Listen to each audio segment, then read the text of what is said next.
Hello friend, this is Alpana Singh. तो चलिए friend, देखिए आज हम आप सभी लोगों के लिए सीटेट जनवरी 2024 के लिए बाल विकास एवं शिक्षा शास्त्र यानी कि जिसे हम लोग शॉर्टकट में सीडीपी कहते हैं, इसके हम लोग 30 क्वेश्चंस लेकर के आए हैं और आप सभी लोगों के साथ मिलकर के फ्रेंड्स हम डिस्कस करेंगे। और ये आपके बेसिकली पेपर 2 के लिए और ऐसे तो आपके लेवल 1 लेवल 2 दोनों के लिए ये जो आपकी आज की क्लास है ये रहेगी, ठीक है।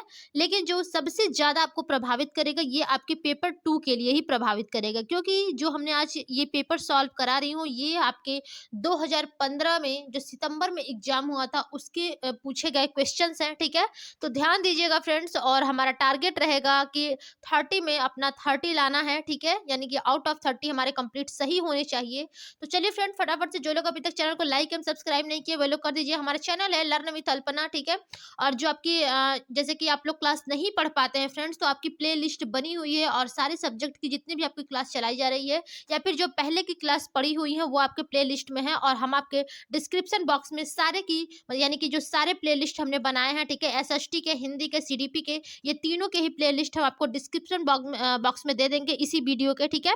तो इसी के माध्यम से फ्रेंड्स आप लोग अपने सीटेट की तैयारी करिए और देखिए आपकी जो वैकेंसी है उसकी पूरी पूरी संभावना है, ठीक है, आने की 2024 में। तो चलिए सबसे पहले हम लोग अपने पहले क्वेश्चन की ओर चलेंगे और देखेंगे कि सीडीपी हमारी क्वेश्चंस पेपर 2 में कैसे पूछती है, ठीक है। तो देखिए फ्रेंड्स, हमारा सबसे पहला क्वेश्चंस क्या कहता है, ठीक है। देखिए पहला क्वेश्चन है कि एक समावेशी कक्षा में किसी शिक्षिका की सबसे महत्वपूर्ण भूमिका है, ठीक है। यानी कि एक समावेशी कक्षा में किसी शिक्षिका की सबसे महत्वपूर्ण भूमिका क्या है। पहला ऑप्शन है यह सुनिश्चित करना कि शिक्षिका को मानक निर्देश दे रही है। दूसरा ऑप्शन है बच्चे के माता पिता के व्यवसाय को जानना ताकि शिक्षिका प्रत्येक बच्चे के भावी व्यवसाय को जान सके। तीसरा ऑप्शन है सुनिश्चित करना कि प्रत्येक बच्चे को अपनी संभावना को प्राप्त करने के अवसर मिले। और फोर्थ ऑप्शन है आपका यहाँ पर कि कक्षा के लिए ऐसी योजना बनाना कि प्रत्येक बच्चा समान गति से आगे बढ़े। तो देखिए फ्रेंड, जब आपकी समावेशी कक्षा की बात आती है जिसमें कि किसी शिक्षिका की सबसे महत्वपूर्ण भूमिका है, ठीक है, यानी कि जो सबसे महत्वपूर्ण भूमिका है वो क्या है शिक्षिका की, तो वो आपका सबसे करेक्ट होगा कि ये सुनिश्चित करना कि प्रत्येक बच्चे को अपनी संभावना को प्राप्त करने का अवसर मिले। देखिए फ्रेंड्स, हमने आपको पहले ही बताया है जब यानी कि जहां पर आपको अवसर देने की बात आ जाए या फिर आपको मौका देने की बात आ जाए तो वो आपका पॉजिटिव आंसर निकल के आता है, ठीक है। तो यहाँ पर जो राइट ऑप्शन बनेगा फ्रेंड्स आपका ऑप्शन नंबर 3 हो जाएगा, बिल्कुल करेक्ट। ओके, चलिए अगले क्वेश्चन की ओर चलेंगे और देखते हैं हमारा अगला क्वेश्चन क्या कहता है, ठीक है। देखिए अगला क्वेश्चन है कि अपनी कक्षा के बच्चों को उनकी, ठीक है, पेपर 2 की बेसिकली तैयारी हम करवाएंगे इस बार आप लोगों को, ठीक है। पिछली बार हमने पेपर 1 की बेसिकली तैयारी करवाई थी, इस बार मैं सोच रही हूँ आप लोगों को पेपर 2 की बेसिकली तैयारी करवाया जाए क्योंकि पेपर 2 बहुत लोगों का नहीं निकलता है इसलिए, ठीक है। देखिए क्वेश्चन है कि निम्नलिखित में से कौन सा कथन बच्चों की त्रुटियों के संबंध में सबसे उपयुक्त है, ठीक है। निम्नलिखित में से कौन सा कथन बच्चों की त्रुटियों के संबंध में सबसे उपयुक्त है। पहला ऑप्शन है गलतियों से बचने के लिए बच्चों को शिक्षक का अनुकरण करना चाहिए, ठीक है। ऐसा बिल्कुल नहीं होना चाहिए फ्रेंड्स कि जब आप गलतियों से बचने के लिए आप शिक्षकों का अनुकरण करेंगे, ठीक है। और दूसरा ऑप्शन है कि बच्चों की गलतियों को गंभीरता से लिया जाना चाहिए और उन्हें कठोर दंड दिया जाना चाहिए ताकि वे गलतियां न करें। तो यहाँ पर जब हमने आपको बताया है कठोर शब्द जहां पर आता है फ्रेंड्स वो आपका गलत होता है, यानी कि निगेटिव ऑप्शन होता है, क्योंकि आप बच्चों से कठोर यानी कि कठोर रूप से उनके साथ व्यवहार नहीं कर सकते हैं, बच्चा सीख नहीं पाएगा, ठीक है। उसके अंदर एक यानी कि हीन भावना उत्पन्न हो जाएगी, मैं ये करूँगा तो मुझे मार पड़ेगी, डंडे पड़ेंगे, ठीक है? इस प्रकार से आप बच्चों को यानी कि उन्हें उनके साथ व्यवहार नहीं कर सकते बल्कि उनके साथ प्रेम से सौहार्दपूर्ण, ठीक है? अगर आप व्यवहार करेंगे, बात करेंगे तो बच्चा ज़्यादा तरीके से इफ़ेक्टिव यानी कि उस पर इफ़ेक्ट पड़ेगा और वो सीख सकेगा कोई भी चीज़ को, ठीक है? और तीसरा ऑप्शन है कि बच्चे गलतियाँ करते हैं क्योंकि उनमें विचार करने की क्षमता नहीं होती, तो ऐसा बिल्कुल नहीं है। देखिए गलतियाँ सभी से होती है फ्रेंड्स, ऐसा नहीं है कि जो बच्चे हैं उनमें विचार करने की क्षमता नहीं होती है इसलिए वो गलती करते हैं, ठीक है। और चौथा आपका लास्ट ऑप्शन बचता है कि बच्चों को गलतियां एक खिड़की के समान होती है यह जानने के लिए कि वे किस प्रकार सोचते हैं। यानी कि जो बच्चे गलतियां करते हैं फ्रेंड्स, ठीक है, वो एक खिड़की के समान होती है यह जानने के लिए कि जो बच्चा है वो किस प्रकार से सोचते हैं, ठीक है। तो यही आपका देखिए सबसे राइट ऑप्शन होगा, ठीक है। तो यहाँ पर राइट ऑप्शन क्या होगा फ्रेंड्स, ऑप्शन नंबर आपका 4th इज द राइट, ठीक है। चलिए अगले क्वेश्चन की ओर चलते हैं और देखते हैं क्वेश्चन क्या कहता है। ओके, क्वेश्चन तो लॉन्ग है भाई, ठीक है, बट डरने की जरूरत नहीं है। हम आप लोगों को जो भी क्वेश्चन पेपर है वो अच्छे से सॉल्व करवाएंगे, ठीक है। प्रैक्टिस पेपर बहुत जरूरी होता है सॉल्व करना फ्रेंड्स। देखिए क्वेश्चन है कि आकलन शिक्षण अधिगम प्रक्रिया का एक अभिन्न अंग है क्योंकि, ठीक है, जो आकलन है ये शिक्षण अधिगम प्रक्रिया के एक अभिन्न अंग है फ्रेंड्स। अब क्यों है ये आपको बताना है, ठीक है। पहला ऑप्शन है आकलन से अध्यापक बच्चों के अधिगम को समझता है और उसके अपने शिक्षण की परिपुष्टि भी होती है, ठीक है। ये तो बिल्कुल सही है कि जो आकलन है, ठीक है, इससे अध्यापक बच्चों के अधिगम को समझता है और उसके अपने शिक्षण की परिपुष्टि भी होती है, ठीक है। यानी कि जो शिक्षक है उसके खुद के शिक्षण की परिपुष्टि भी होती है, ठीक है। बिल्कुल सही है, ये मान सकते हैं। सेकंड ऑप्शन है कि आकलन ही एकमात्र तरीका है जो आश्वस्त, ठीक है, आश्वस्त करता है कि शिक्षकों ने पढ़ाया और बच्चों ने सीखा। तो ऐसा बिल्कुल नहीं है कि केवल आप आकलन के माध्यम से ही एकमात्र ऐसा तरीका है कि आप ये जान सकते हैं या फिर आश्वस्त कर सकता है कि आपने कितना पढ़ाया और बच्चों ने कितना सीखा, ठीक है। तो यहाँ पर ये मान्य नहीं रखता है। थर्ड ऑप्शन है कि आज के समय में केवल अंक ही शिक्षा में महत्वपूर्ण है। जी नहीं, बिल्कुल हमने आपको बताया है कि केवल जो होता है वो नेगेटिव ऑप्शन आपका माना जाता है, ठीक है। क्योंकि देखिए फ्रेंड्स आज के डेट में केवल अंक ही महत्वपूर्ण नहीं है, ठीक है। आपको उसके साथ फिजिकली मेंटली, ठीक है, सब कुछ आपको होना चाहिए वहां पर, केवल अंक ये मायने नहीं रखता है। ओके। और फोर्थ ऑप्शन है कि बच्चों को अंक दिए जाने चाहिए ताकि वे समझ सके कि अपने सहपाठियों की तुलना में कहाँ पर है। देखिए जब आपकी तुलना करना आता है, ठीक है, तो ये आपका निगेटिव ऑप्शन बन जाता है, ठीक है। हमने आपको पॉजिटिव निगेटिव के बारे में भी बताते चल रही हूँ फ्रेंड्स, तो थोड़ा ध्यान दीजिएगा, ठीक है।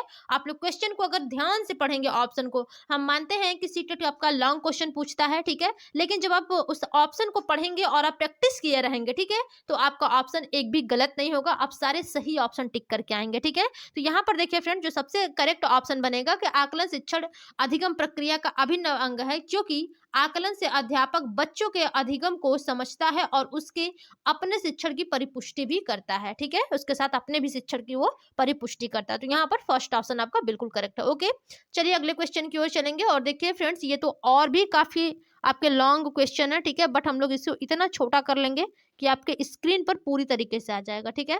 थोड़ा ध्यान दीजिएगा और आपके जो अपने फोन की जो क्वालिटी है उसको थोड़ा सा ज्यादा कर लीजिएगा ताकि आप लोग का जो क्वेश्चन है वो अच्छी तरीके से आप लोगों को समझ में आ जाए, ठीक है। हम देखिए इसमें टिक नहीं करेंगे, केवल पढ़ते जाएंगे, आप लोग ध्यान दीजिएगा, ठीक है। क्वेश्चन है कि पाठ्यचर्या ऐसी हो जो पाठ्य पुस्तक के ज्ञान को पुनः प्रस्तुत करने के स्थान पर बच्चों को अपनी आवाजें पाने, कार्य करने के लिए, अपनी जिज्ञासा को पोषण करने के लिए, ठीक है, अपनी जिज्ञासा को पोषण करने, प्रश्न पूछने और जांच पड़ताल करने तथा अपने अनुभवों को बांटने तथा विद्यालय के ज्ञान के साथ जोड़ने में सक्षम बनाएगा, ठीक है। राष्ट्रीय पाठ्यचर्या की रूपरेखा 2005 पृष्ठ संख्या 13। इस पृष्ठभूमि में एक शिक्षक की प्राथमिक भूमिका क्या होनी चाहिए।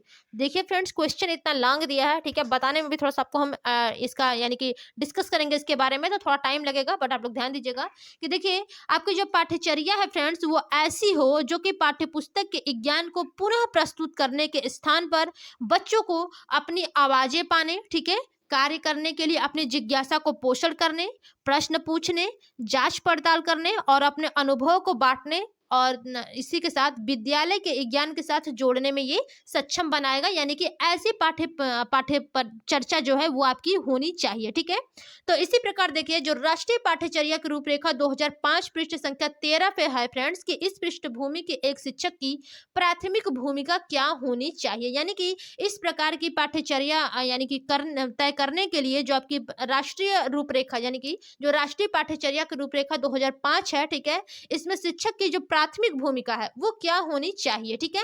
तो पहला ऑप्शन है फ्रेंड्स कि बच्चों को उनकी अपनी समझ और अपने ज्ञान को साझा करने के पर्याप्त अवसर दे। देखिए फ्रेंड्स यहाँ पर समझ भी आ रहा है, ठीक है, और अवसर भी आ रहा है, तो हम इसे पॉजिटिव आंसर मान सकते हैं, बट हम लोग थर्ड यानी कि सेकंड थर्ड फोर्थ भी देख लेंगे, क्या पता इससे भी और ज्यादा पॉजिटिव हो, ठीक है।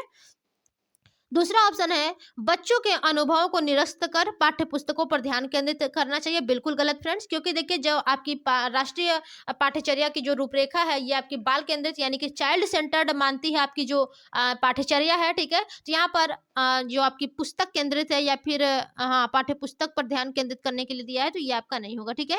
तीसरा ऑप्शन है पाठ्य पुस्तक के अध्यायों को क्रमवार पूरा करना, ये भी नहीं होगा यहाँ पर। और चौथा है कि यह सुनिश्चित करना कि शिक्षिका अच्छे प्रश्न पूछे और शिक्षार्थी अपने उत्तर उत्तर पुस्तिका में लिखे, तो ये सब कुछ नहीं होगा।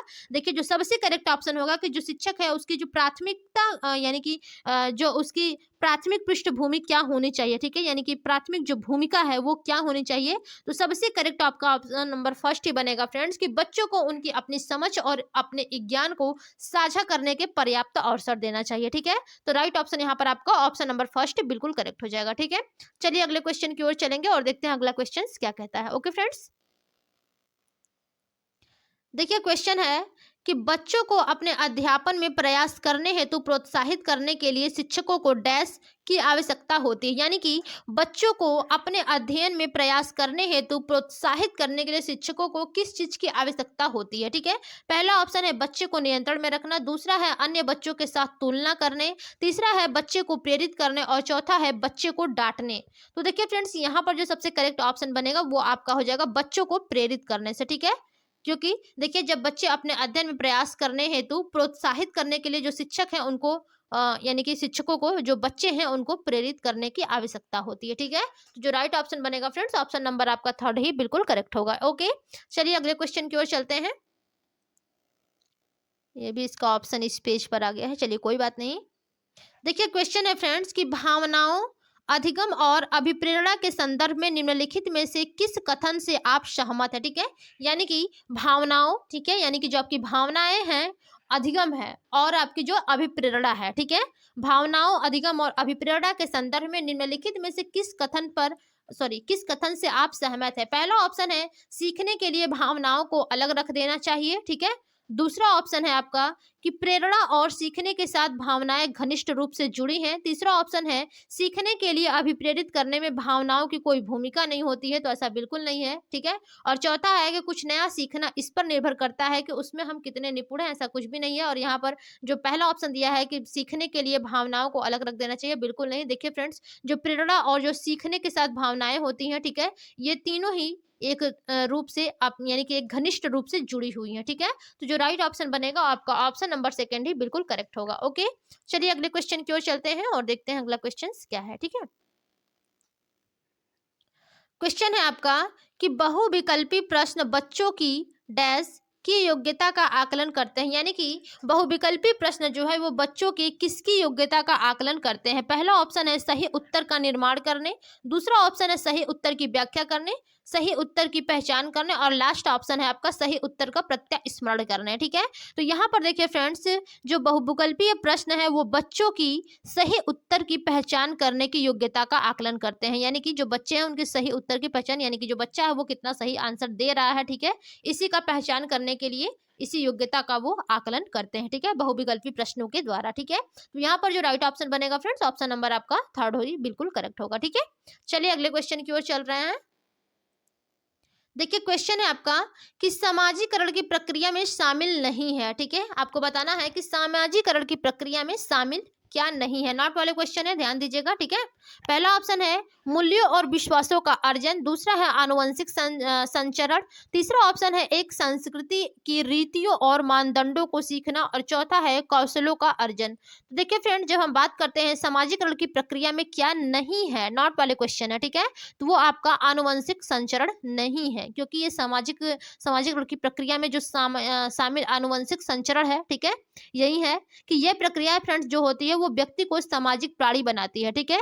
इसमें मूल्यों और विश्वासों का अर्जन, एक संस्कृति की रीतियों और मानदंडों को सीखना और कौशलों का अर्जन शामिल है, ठीक है। इसमें देखिए जो सामाजिकरण की दो प्रकार की प्रक्रियाएं होती है फ्रेंड्स, एक प्राथमिक होता है, दूसरा आपकी गौण प्रक्रियाएं होती हैं, ठीक है। तो जो शामिल नहीं है फ्रेंड्स वो आपका सामाजिक संचरण है, ठीक है।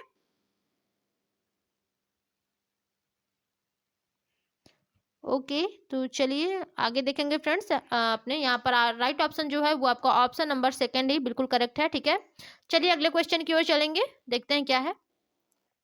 देखिए क्वेश्चन है कि मानसिक संरचनाएं जो चिंतन के निर्माण प्रखंड है, ठीक है, मानसिक संरचनाएं जो चिंतन के निर्माण प्रखंड है, इसके लिए पियाजे ने किस शब्द या पद का प्रयोग किया है। पहला ऑप्शन है जीन, दूसरा है परिपक्वन प्रखंड, तीसरा है स्कीमा यानी कि अवधारणाएं जिसे हम लोग कॉन्सेप्ट भी कहते हैं और चौथा है विकास के क्षेत्र, ठीक है।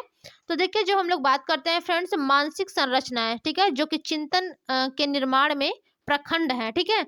तो फ्रेंड्स इसके लिए पियाजे ने स्कीमा, ठीक है, क्या है, स्कीमा एक ऐसी मानसिक संरचना होती है जिसका प्रयोग देखिए जो व्यक्ति होता है, यानी कि जो व्यक्ति विशेष होता है, ठीक है, उसके लिए मस्तिष्क में सूचनाओं को संगठित व व्याख्यागित करने के लिए किया जाता है, ठीक है। और ये भी फ्रेंड्स दो प्रकार की होती है, एक आपकी साधारण होती है स्कीमा और एक जटिल होती है, ठीक है। तो यहाँ पर राइट ऑप्शन आपका थर्ड हो जाएगा, बिल्कुल करेक्ट। ओके, चलिए अगले क्वेश्चन की ओर चल रहे हैं।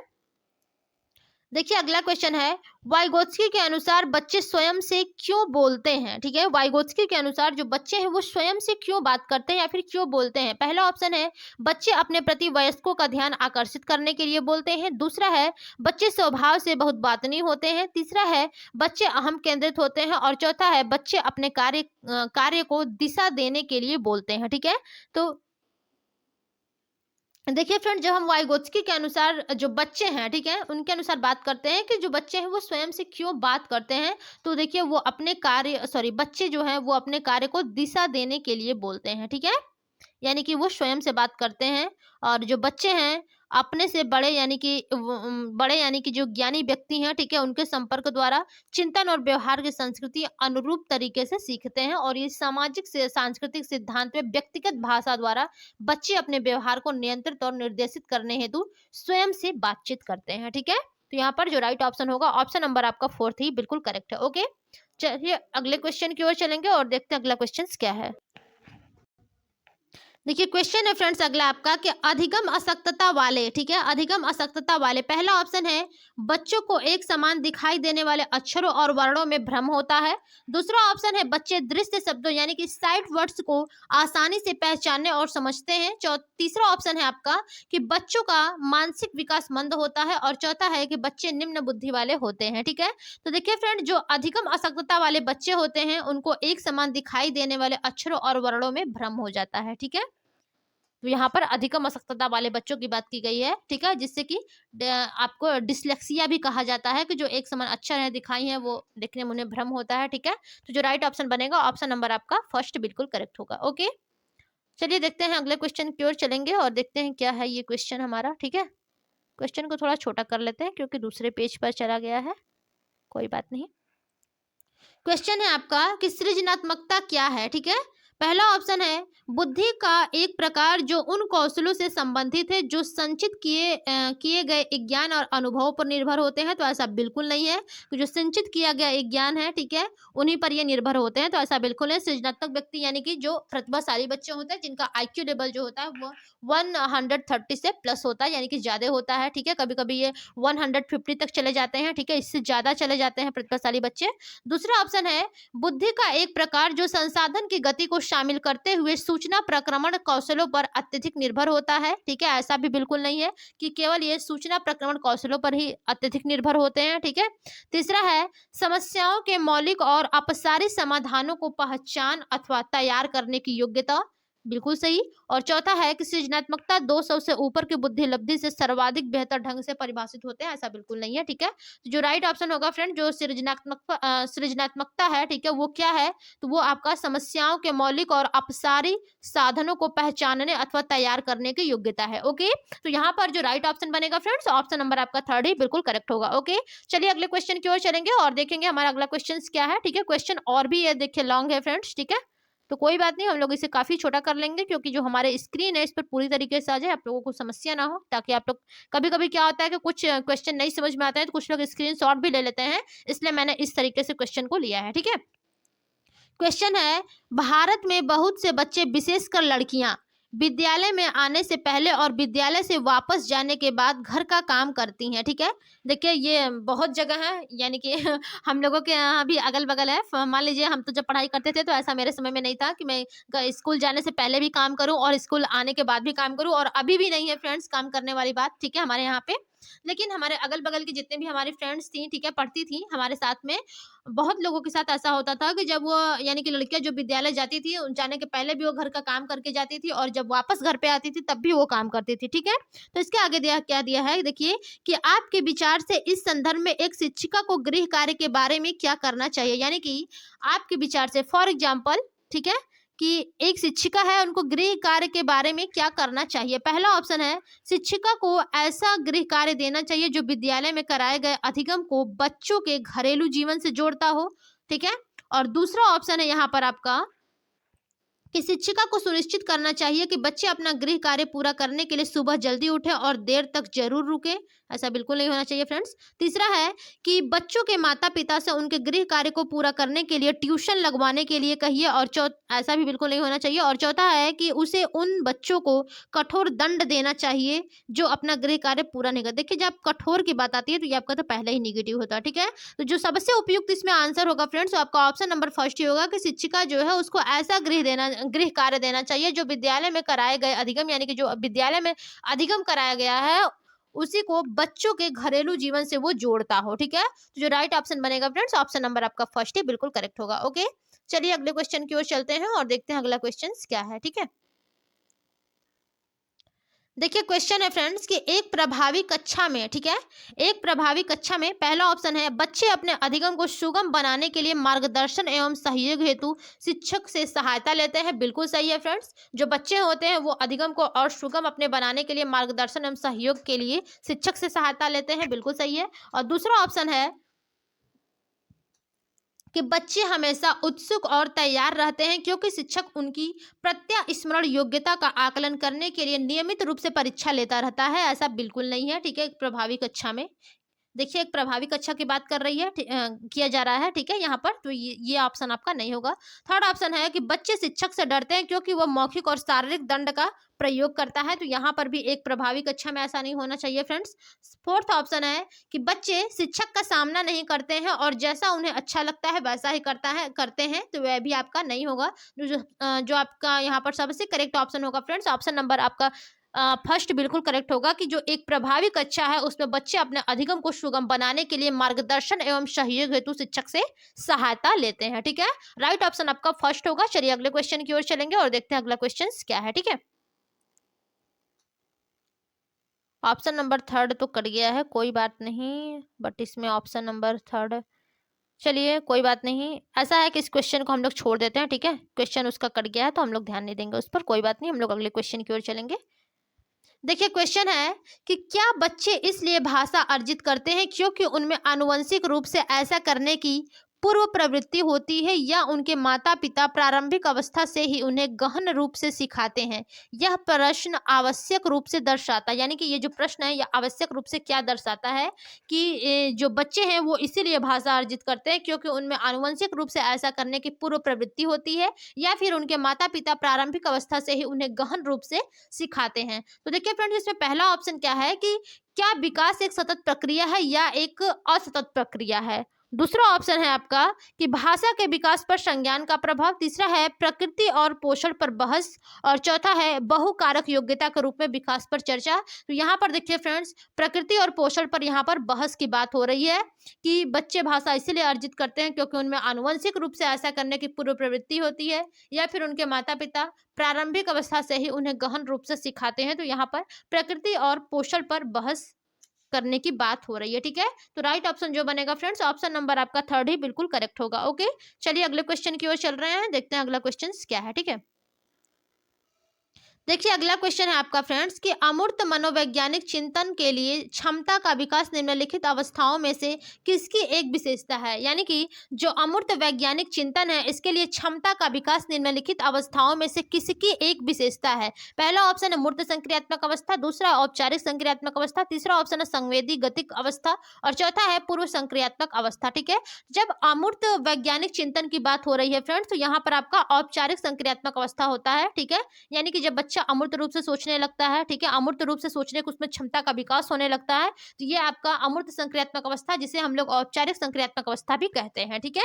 तो ये आपकी अवस्था जो होती है फ्रेंड्स, वो 11 से लेकर के 15 वर्ष तक की अवस्था चलती है या फिर 15 वर्ष के बाद भी ये अवस्था चलती है, ठीक है। ये आपके जीन पियाजे से संबंधित एक क्वेश्चन है, ठीक है। उन्होंने ही इन 4 अवस्थाओं को बताया है अपने संज्ञानात्मक विकास के सिद्धांत में, ठीक है। तो यहाँ पर जो राइट ऑप्शन होगा फ्रेंड्स, ऑप्शन नंबर आपका सेकंड बिल्कुल करेक्ट होगा। ओके, चलिए अगले क्वेश्चन की ओर चल रहे हैं और देखते हैं अगला क्वेश्चन हमारा क्या कहता है, ठीक है।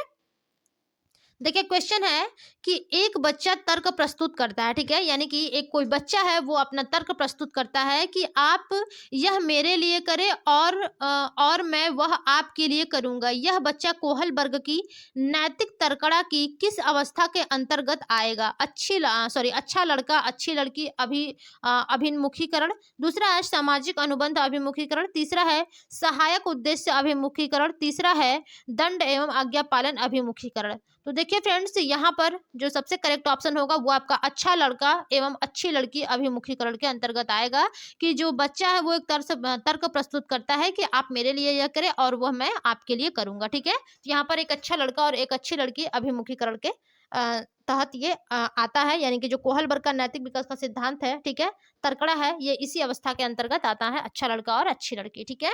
तो जो राइट ऑप्शन बनेगा फ्रेंड्स, ऑप्शन नंबर आपका फर्स्ट बिल्कुल करेक्ट होगा। ओके, चलिए अगले क्वेश्चन की ओर चल रहे हैं और देखते हैं अगला क्वेश्चन क्या है, ठीक है। देखिए क्वेश्चन है आपका फ्रेंड्स कि प्रगतिवादी शिक्षा, ठीक है, जो प्रगतिवादी शिक्षा है वो क्या है? पहला ऑप्शन है अनुबंधन और पुनर्वलन के सिद्धांतों पर आधारित है, दूसरा ऑप्शन है पाठ्य पुस्तकों पर आधारित है क्योंकि वे ज्ञान के एकमात्र वैध स्रोत हैं, तीसरा ऑप्शन है इस मत पर विश्वास करती है कि शिक्षक को अपने उपागम में दृढ़ रहना और वर्तमान समय में बिना दंड का प्रयोग किए बच्चों को पढ़ाया नहीं जा सकता है, और चौथा है समस्या समाधान और आलोचनात्मक चिंतन पर अधिक बल देती है, जो कि सबसे करेक्ट है फ्रेंड्स। इन चारों में प्रगतिवादी जो शिक्षा होती है वो समस्या समाधान और आलोचनात्मक चिंतन पर सबसे अधिक बल देती है, ठीक है। तो यहाँ पर जो राइट ऑप्शन बनेगा फ्रेंड्स, ऑप्शन नंबर फोर्थ आपका बिल्कुल करेक्ट होगा। ओके, चलिए अगले क्वेश्चन की ओर चलेंगे और देखते हैं हमारा अगला क्वेश्चन क्या है, ठीक है। क्वेश्चन है आपका कि विभिन्न मुद्दों और विमर्शों पर उनके लिए कारण प्रस्तुत करते हुए बच्चों को अपनी व्यक्तिगत राय को व्यक्त करने के लिए प्रोत्साहन करने के लिए प्रश्न किसको बढ़ावा देते हैं? यानी कि विभिन्न मुद्दों और विमर्शों पर उनके लिए कारण प्रस्तुत करते हुए बच्चों को अपनी व्यक्तिगत राय, ठीक है, व्यक्तिगत राय को व्यक्त करने के लिए प्रोत्साहित करने वाले प्रश्न किसको बढ़ावा देते हैं? पहला ऑप्शन है बच्चों का मानकीकृत आकलन। देखिए फ्रेंड्स, यहाँ पर मानकीकृत तो होगा नहीं, मैंने पहले ही बताया, जहां पर मानकीकृत आता है वो आपका निगेटिव होता है, ठीक है।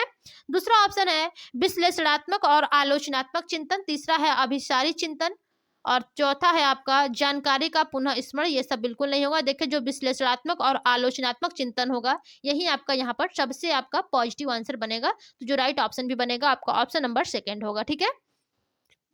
जब बच्चा देखिए खुद की राय को व्यक्त करने के लिए प्रोत्साहित करता है, ठीक है, तो इस प्रकार वो विश्लेषणात्मक और आलोचनात्मक चिंतन को बढ़ावा देता है, ठीक है, यानी कि ऑप्शन नंबर जो आपका सेकंड है फ्रेंड्स वो बिल्कुल करेक्ट होगा। ओके, चलिए अगले क्वेश्चन की ओर चलेंगे और देखते हैं हमारा अगला क्वेश्चन क्या कहता है, ठीक है। देखिए फ्रेंड्स, क्वेश्चन है कि निम्नलिखित में से कौन सा कथन विकास और अधिगम के बीच संबंध को सर्वश्रेष्ठ रूप में जोड़ता है, ठीक है, यानी कि निम्नलिखित में से कौन सा कथन विकास और अधिगम के बीच संबंध को सर्वश्रेष्ठ रूप में जोड़ता है? पहला ऑप्शन है विकास अधिगम से स्वतंत्र है, दूसरा ऑप्शन है अधिगम विकास के पीछे रहता है, तीसरा ऑप्शन है कि अधिगम और विकास समानार्थक परिभाषिक शब्द हैं, और चौथा है कि अधिगम और विकास एक जटिल तरीके से अंतः संबंधित है। तो देखिए फ्रेंड्स, जहां पर अंतः संबंधित की बात आती है वहीं आपका ऑप्शन बिल्कुल करेक्ट होगा कि जो अधिगम है और विकास है, ठीक है, एक जटिल तरीके से अंतः संबंधित है, ठीक है। जो राइट ऑप्शन बनेगा फ्रेंड्स, ऑप्शन नंबर फोर्थ ही आपका बिल्कुल करेक्ट होगा। ओके, चलिए अगले क्वेश्चन की ओर चलते हैं और देखते हैं अगला क्वेश्चन क्या है, ठीक है। देखिए क्वेश्चन है कि इनमें से कौन सा विकास का एक सिद्धांत नहीं है? ध्यान दीजिए फ्रेंड्स, आपको बताना है कि कौन सा एक विकास का सिद्धांत नहीं है। पहला ऑप्शन है विकास संशोधन योग्य होता है, बिल्कुल सही है फ्रेंड्स, ठीक है, ये भी आपका एक विकास का सिद्धांत के अंतर्गत आता है। दूसरा है विकास केवल संस्कृति से शासित और निर्धारित होता है। देखिए हमने जहां पर बताया है कि आपका केवल आता है वो आपका निगेटिव आंसर होता है, ठीक है, और हमसे पूछा भी निगेटिव था, ठीक है। तीसरा है विकास जीवन पर्यंत होता है, जो कि बिल्कुल सही है फ्रेंड्स, और चौथा है विकास वंशानुक्रम और पर्यावरण दोनों से प्रभावित होता है, बिल्कुल सही।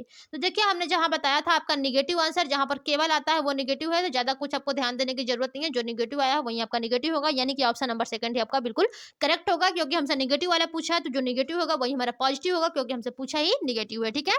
चलिए अगले क्वेश्चन की ओर चलेंगे और देखते हैं हमारा अगला क्वेश्चन क्या कहता है। ओके, देखिए ये वाले भी क्वेश्चन थोड़े से लॉन्ग हैं, तो हम इसे छोटा कर लेंगे ताकि जो हमारे स्क्रीन है इस पे पूरी तरीके से यानी कि अच्छे से ये आ जाए, ठीक है। देखिए क्वेश्चन है फ्रेंड्स कि बाल केंद्रित कक्षा की एक प्रमुख विशेषता है कि उसमें, ठीक है, आपको बताना है कि बाल केंद्रित कक्षा की एक प्रमुख विशेषता है कि उसमें पहला ऑप्शन है आपका शिक्षक की भूमिका ज्ञान को सीखने के लिए उसे प्रस्तुत करना है और शिक्षार्थियों का मानक मापदंडों पर आकलन करना है। ठीक है, या देखिए जब मानक मापदंडों पर आकलन करने के लिए आता है तो ये आपका निगेटिव होगा, क्योंकि बाल केंद्रित शिक्षा की एक प्रमुख विशेषता की बात की जा रही है। ठीक है, तो ये आपका नहीं होगा। दूसरा है शिक्षक के मार्गदर्शन से शिक्षार्थियों को अपनी स्वयं का स्वयं की समझ का निर्माण करने के लिए उत्तरदायी बनाया जाता है। देखिए जब स्वयं की समझ की बात आती है, ठीक है, तो ये आपका पॉजिटिव हो सकता है, बट हम लोग थर्ड और फोर्थ भी ऑप्शन देखेंगे। ठीक है, अगला ऑप्शन है आपका कि शिक्षक के द्वारा बल प्रयोग और मनोवैज्ञानिक नियंत्रण होता है जो अधिगम पथ और बच्चों के व्यवहार को निर्धारित करता है। देखिए शिक्षक के द्वारा बल प्रयोग यानी कि मारना पीटना, तो ये आपका नहीं होगा। ठीक है, चौथा ऑप्शन है कि शिक्षक बच्चों के लिए व्यवहार के समरूप तरीकों को निर्धारित करता है, जब वे उसका पालन करता है तो उन्हें उपयुक्त पुरस्कार देता है। देखिए जब पुरस्कार की बात आती है तो यहाँ पर भी ये ऑप्शन आपका निगेटिव होता है। ठीक है, तो पहला तीसरा चौथा तो निगेटिव है, बचाता है आपका ऑप्शन नंबर सेकंड, यही आपका पॉजिटिव माना जाएगा। ठीक है, और पॉजिटिव है भी, माना क्या जाना है, पॉजिटिव तो है ही। ठीक है, चलिए अगले क्वेश्चन की ओर चलते हैं और देखते हैं हमारा अगला क्वेश्चन क्या कहता है। ओके, देखिए क्वेश्चन है फ्रेंड्स कि बुद्धि के बारे में निम्नलिखित में से कौन सा कथन सर्वाधिक उपयुक्त है। ठीक है, बुद्धि के बारे में निम्नलिखित में से कौन सा कथन सर्वाधिक उपयुक्त है। पहला ऑप्शन है बुद्धि को केवल मानकीकृत बुद्धि लब्धि परीक्षणों के आयोजन के द्वारा विश्वसनीय रूप से निर्धारित किया जा सकता है। तो देखिए फ्रेंड जो हमने बताया है कि मानकीकृत जहां पर आएगा वो आपका निगेटिव होगा। ठीक है, चलिए अगले क्वेश्चन की ऑप्शन की ओर चलेंगे। देखिए अगला ऑप्शन है कि बुद्धि मूलभूत रूप से स्नायु तंत्र संबंधी कार्य प्रणाली है, उदाहरणार्थ यानी कि उदाहरण के रूप में प्रक्रमण की गति, संवेदी विभेद आदि। तो ये भी आपका यहाँ पर नहीं होगा, बुद्धि के बारे में पूछा गया है। ठीक है, और तीसरा ऑप्शन है बुद्धि विद्यालय में अच्छा प्रदर्शन करने की योग्यता है, ऐसा बिल्कुल नहीं है। और चौथा है कि बुद्धि बहुआयामी है और इसमें कई पहलू निहित है, तो जो कि बिल्कुल सही है। जो बुद्धि है फ्रेंड्स वो आपकी बहुआयामी होती है और इसमें कई पहलू शामिल होते हैं, यानी कि पहलू निहित होते हैं। ठीक है, तो आप राइट ऑप्शन जो होगा ऑप्शन नंबर आपका फोर्थ बिल्कुल करेक्ट होगा। ओके, चलिए अगले क्वेश्चन की ओर चलेंगे और देखते हैं अगला क्वेश्चन क्या कहता है। ठीक है, देखिए क्वेश्चन है फ्रेंड्स कि लिंग यानी कि जेंडर, ठीक है, लिंग जिसे हम लोग जेंडर कहते हैं इंग्लिश में, पक्षपात डैश की ओर संकेत करता है, यानी कि जो लिंग है जो जेंडर है, ठीक है, वो पक्षपात किसकी ओर संकेत करता है। पहला ऑप्शन है आनुवंशिक विभिन्नताएं जो लड़कों और लड़कियों में मौजूद है। ठीक है, दूसरा ऑप्शन है स्त्रियोचित और पुरुषेचित विशेषताओं में सापेक्षिक रूप से स्वयं का बोध। तीसरा ऑप्शन है अपने शरीर विज्ञान के कारण लड़कों और लड़कियों के बीच विभिन्नताओं की स्वीकृति। और चौथा ऑप्शन है सांस्कृतिक अभिवृत्तियों के कारण अपेक्षाओं पर आधारित लड़कों और लड़कियों से भिन्न व्यवहार करना। तो देखिए जब आपके जेंडर की बात आ जाती है, ठीक है, यानी कि जेंडर जो आपकी सोशल कल्चरल है, ठीक है, यानी कि जो आपकी समाज के द्वारा निर्धारित किया गया है कि ये लड़का है या लड़की है। ठीक है, तो यहाँ पर सांस्कृतिक अभिवृत्तियों के कारण अपेक्षाओं पर आधारित लड़कों और लड़कियों से भिन्न व्यवहार करना, यानी कि जो लड़का है उसके लिए ज्यादा सब कुछ है, लड़की के लिए नहीं। लड़का पढ़ने जाएगा, ये खाएगा वो पिएगा, उसके लिए इतना है, उसके लिए ये है वाह है, ठीक है, दुनिया भर का। और लड़की है तो घर में रहेगी, घर का काम करेगी, बाहर नहीं जाएगी। ठीक है, इतना पढ़ाई उसके लिए बहुत होता है, आगे की पढ़ाई क्या करेगी पढ़ करके जब उसे घर का काम ही करना है। ठीक है, तो ये सब आपके सामाजिक यानी कि सोशल कल्चरल होता है, सामाजिक सांस्कृतिक। ठीक है, तो यहाँ पर आपका जो फोर्थ ऑप्शन होगा वही बिल्कुल करेक्ट होगा। ठीक है, चलिए अगले क्वेश्चन की ओर चलेंगे और देखते हैं अगला क्वेश्चन क्या कहता है। ठीक है, क्वेश्चन आपके देखिए फ्रेंड्स ये सब आपके पेपर टू के लिए है। ठीक है, ध्यान दीजिएगा। देखिए क्वेश्चन है अगला कि एक उच्च प्राथमिक विद्यालय के शिक्षक के रूप में आपके पास कक्षा में कुछ ऐसे बच्चे हैं जो प्रथम पीढ़ी के रूप में विद्यालय आ रहे हैं। आपके द्वारा निम्नलिखित में से किसे किए जाने की संभावना सर्वाधिक है। यानी कि एक उच्च प्राथमिक विद्यालय के जो शिक्षक हैं, ठीक है, उनके रूप में आपके पास में कुछ ऐसे बच्चे हैं जो प्रथम पीढ़ी के अनुरूप विद्यालय आ रहे हैं। तो आपके द्वारा निम्नलिखित में से किसे किए जाने की संभावना सर्वाधिक है। चलिए ऑप्शन देखेंगे फिर समझ में आएगा। ठीक है, पहला ऑप्शन है कक्षा गतिविधि के समय और गृह कार्य के लिए उन्हें बुनियादी सहयोग और अन्य सहायता उपलब्ध कराएंगे, जो कि बिल्कुल बिल्कुल सही है फ्रेंड। जहां पर देखिए बुनियादी सहयोग आता है ये आपको पॉजिटिव में माना जाता है। ठीक है, और सेकंड ऑप्शन है उन्हें याद करने। देखिए याद करने आया तो मैं इसको पहले ही नेगेटिव कर दूंगी क्योंकि रट्टाफिकेशन हमें नहीं चाहिए। ठीक है, हमारे ऑप्शन में रट्टाफिकेशन के लिए कोई जगह नहीं है। ठीक है, और थर्ड ऑप्शन है बच्चे से कहेंगे कि उनमें आगे पढ़ने की क्षमता नहीं है और अब उन्हें अपने माता पिता के काम में सहायता करनी चाहिए। देखिए आप ऐसा बिल्कुल नहीं कह सकते हैं कि जो बच्चे हैं उनमें पढ़ने की आगे पढ़ने की क्षमता नहीं है, ठीक है? तो ये भी आपका नेगेटिव यहाँ पर हो जाएगा। चौथा है, माता-पिता को बुलाएँगे और उनसे अपने बच्चों का ट्यूशन लगाने का नम्रतापूर्वक कहेंगे, तो ये भी आपका यहाँ पर नहीं होगा। जो सबसे आपका महत्वपूर्ण यानी कि पॉजिटिव आंसर बनेगा फ्रेंड्स, वो आपका ऑप्शन नंबर फर्स्ट ही हो जाएगा कि कक्षा गतिविधि के समय और गृह कार्य के लिए उन्हें बुनियादी सहयोग और अन्य सहायता उपलब्ध कराएँगे, ठीक है? जो राइट ऑप्शन होगा फ्रेंड्स, ऑप्शन नंबर आपका फर्स्ट ही बिल्कुल करेक्ट होगा, ओके? चलिए अगले क्वेश्चन की ओर चलेंगे और देखते हैं अगला क्वेश्चन हमारा क्या कहता है, ठीक है?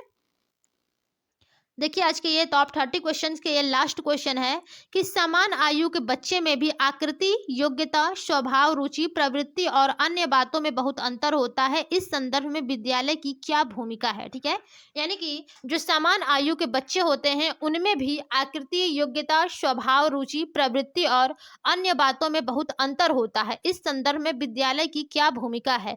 पहला ऑप्शन है आपका बच्चों के आकलन के लिए नियामक मानक स्थापित करना। दूसरा ऑप्शन है सुनिश्चित करना कि शिक्षक मानकीकृत निर्देश और पाठ्य पुस्तकों का उपयोग करें। देखिए यहाँ पर मानकीकृत है तो ये आपका नहीं होगा, ठीक है? और तीसरा है सुनिश्चित करना कि सभी बच्चों का विकास एक ही प्रकार से हो। ये भी आपका गलत होगा फ्रेंड्स, आप ऐसा सुनिश्चित नहीं कर सकते हैं कि सभी बच्चों का जो विकास है वो एक ही प्रकार से हो। देखिए सभी बच्चे व्यक्तिगत रूप से अलग अलग होते हैं, तो सभी का जो विकास होता है वो अलग अलग दिशाओं में अलग अलग रूप में होता है, ठीक है?